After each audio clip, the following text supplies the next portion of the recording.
est un vice à la mode. Tous les vices à la mode passent pour vertu. La profession d'hypocrite a de merveilleux avantages et puis c'est lâcheté que se faire expliquer trop sa honte. En ce cas, monsieur, je vous dirai franchement que je n'approuve point votre méthode et que je trouve fort vilain d'aimer de tous côtés comme vous faites. Mais quoi? Tu veux qu'on se lie à demeurer au premier objet qui nous prend? Qu'on renonce au monde pour lui? Et qu'on n'est plus Dieu pour personne? La belle chose de vouloir se piquer d'un faux honneur d'être fidèle? De s'ensevelir pour toujours dans une passion? Et d'être mort, dès sa jeunesse, à toutes les autres beautés qui nous peuvent frapper les yeux? Non, non. La Constance n'est bonne que pour des ridicules. Toutes les belles ont le droit de nous charmer. Et l'avantage d'être rencontré à la première ne doit point dérober aux autres les justes prétentions qu'elles ont toutes sur nos cœurs. J'aime la liberté en amour et tu le sais. Je ne puis me résoudre à enfermer mon cœur entre quatre murailles. Mon cœur est à toutes les belles.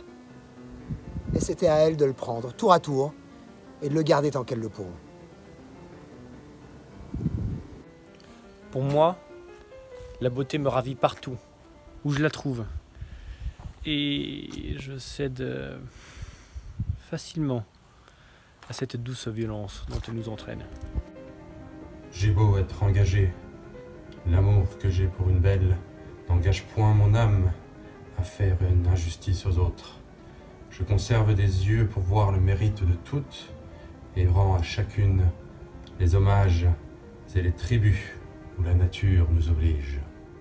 Quoi qu'il en soit, je ne puis refuser mon cœur à tout ce que je vois d'aimable, et dès qu'un beau visage me le demande, si j'en avais 10 000, je les donnerais tous. Les inclinations naissantes, après tout, ont des charmes inestimables, et tout le plaisir de l'amour est dans le changement.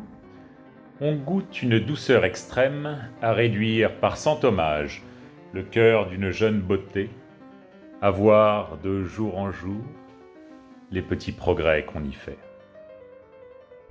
À combattre par des transports, par des larmes et des soupirs, l'innocente pudeur d'une âme qui a peine à rendre les armes, à forcer pied à pied toutes les petites résistances qu'elle nous oppose. À vaincre les scrupules dont elle se fait un honneur,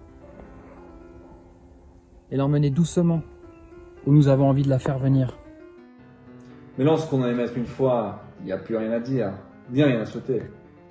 Tout le beau de la passion est fini, et nous nous endormons dans la tranquillité d'un tel amour. Si quelque objet nouveau ne vient réveiller nos désirs et présenter à notre cœur les charmes attrayants d'une conquête à faire. Enfin, il n'est rien de si doux que de triompher de la résistance d'une belle personne, et j'ai sur ce sujet l'ambition des conquérants, qui volent perpétuellement de victoire en victoire, et ne peuvent se résoudre à borner leurs souhaits. Il n'est rien qui puisse arrêter l'impétuosité de mes désirs. Je me sens un cœur à aimer toute la terre. Et comme Alexandre, je souhaiterais qu'il y eût d'autres mondes pour y pouvoir étendre mes conquêtes amoureuses. Vertu de ma vie, comme vous débutez. Il semble que vous ayez appris cela par cœur et vous parlez comme dans un livre. Vous me faites grand tort de juger de moi par les autres. Et s'il y a des fourbes dans le monde, des gens qui ne cherchent qu'à abuser des filles, vous devez me tirer du nombre et ne pas mettre en doute la sincérité de ma foi. N'allons point songer au mal qui nous peut arriver, et songeons seulement à ce qui nous peut donner du plaisir. Car enfin, belle Charlotte, je vous aime de tout mon cœur, et il ne tiendra qu'à vous que je vous arrache de ce misérable lieu et ne vous mette dans l'état où vous méritez d'être.